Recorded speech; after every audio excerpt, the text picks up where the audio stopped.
మన నిత్య జీవితంలో రామనామాన్ని ఎలా ఉపయోగిస్తున్నామో చూద్దామా?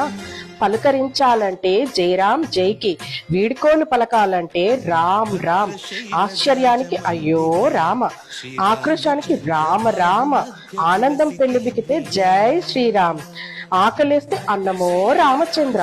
వ్రాయడం ప్రారంభించే ముందు శ్రీరామ నీవే కలవు, ఏ రక్ష లేకపోతే శ్రీరామ రక్ష. అందమైన వాళ్ళు రామ చక్కని వాళ్ళు.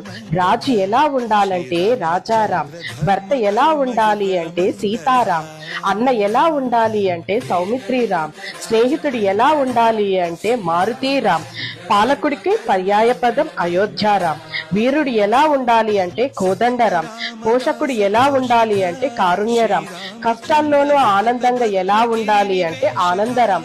అవును, అంతా రామమయం. జై శ్రీరామ్.